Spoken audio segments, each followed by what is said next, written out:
Hey everyone, this is Zach with 8020 Automotive, here today with a video on fault code P0174, symptoms, causes, and diagnostics.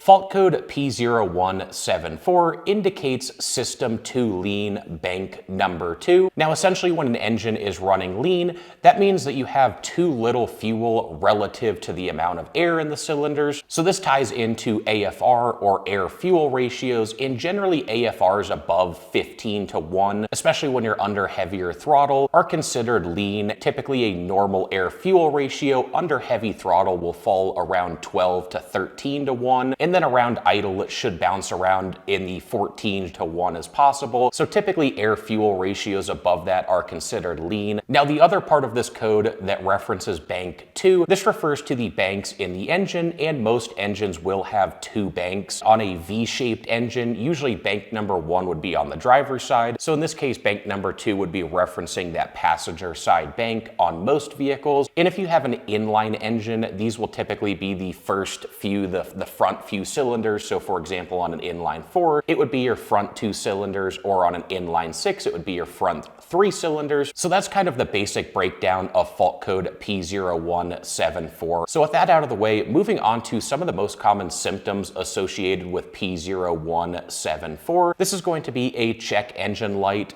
power loss, rough idle, stuttering or hesitation while accelerating, engine misfires, as well as potentially limp mode. Now, the exact symptoms you experience and the severity of them really boil down to the actual underlying issue at hand. So if you just have a minor issue and some small hiccups with the engine, you might only notice that check engine light and some other very minor faint symptoms. Whereas if the issue's a bit worse, you could experience that kind of full list of symptoms, and even things like limp mode that would prevent the car from going over certain speeds or accelerating too quickly, things like that, if your car does have that feature on it. Moving on to the most common causes of fault code P0174, I just want to point out this isn't an exhaustive list by any means, since there are dozens and dozens of possible issues that could cause fault code P0174. When it comes to the engine being too lean, again, this has to do with how much fuel there is relative to air. So really anything that's disrupting airflow or fuel flow could trigger this fault code. But a few of the most common things to be on the lookout for are going to include clogged or faulty fuel injectors, fuel pump problems, issues with the fuel rail, sensor issues, and most notably when it comes to sensor problems, a lot of the times this can revolve around the mass airflow, or MAF sensor for short, or the oxygen or O2 sensors for short. And then additionally, vacuum leaks and potentially exhaust leaks are going to be very common causes. So those are the main things to be on the lookout for. But again, it is a lengthy list and there are a lot of different things that can cause this, which unfortunately does mean that diagnosing and actually repairing this issue can sometimes be very challenging. The first thing on the list is going to be plugging your OBD2 scanner back into the vehicle and confirming all fault codes that are present. Generally, when you run into a code like P0174, a lot of the times you'll have additional fault codes stored that can help point you in the right direction. So for example, you might get codes indicating an issue with the mass airflow sensor, or oxygen sensors, or a fuel pump problem. Anything along those lines can help point you in the right direction right off the bat. So very important to know what additional codes might be stored. Going a step further, if you also have fault code P0171, that would mean that you have an issue affecting both banks of the engine, which then means you can eliminate a lot of things that would affect simply one bank of the engine. And this would be something that would more so be affecting the entire engine, and that would be issues like a fuel pump, a clogged fuel injector, potentially some issues with airflow, a blocked intake tract, or a very dirty air filter. So again, those codes can often help point you in the right direction and help start narrowing some things down. You've confirmed all codes present. The best second step is always starting with the basics. Just pop the hood, look under the vehicle, do a very basic visual inspection to see if anything's obviously out of place. For example, you might notice that you have a fuel leak, or something as simple as that you could notice fuel leaking underneath the vehicle. You might notice that an O2 sensor, which usually lies kind of lower down in the engine, may have been snagged on something or caught on some kind of debris on the road that could have pulled it out or ripped the wiring. So just look for anything obviously out of place and do the basics like checking your air filter. Additionally, make sure you have enough gas in the vehicle. Sometimes low gas could cause issues with the engine running lean if the fuel pump then isn't able to deliver enough fuel. Moving on to step number 3, this is where it does get a little more complex if you don't have the experience, knowledge, and tools required to do some testing. But if you don't have anything to point you in the right direction, it is going to be time to start testing things. So again, vacuum leaks are a common cause, so doing a vacuum leak test is a good idea. If everything checks out there, step number 4, test the sensors, and again, notably the O2 sensor and the mass airflow sensor. See if there are any electrical issues there or problems with those sensors. And then moving on to step number 5, this is going to be a good time to go ahead and test fuel pressures. See if you could have something in the fuel rail or some issues that are causing flow problems and not getting enough fuel into the engine and bank number 2 cylinders. Now, generally, if you've made it this far with testing, checking the basics, and trying to find any info that can help point you in the right direction, if still nothing has really come up,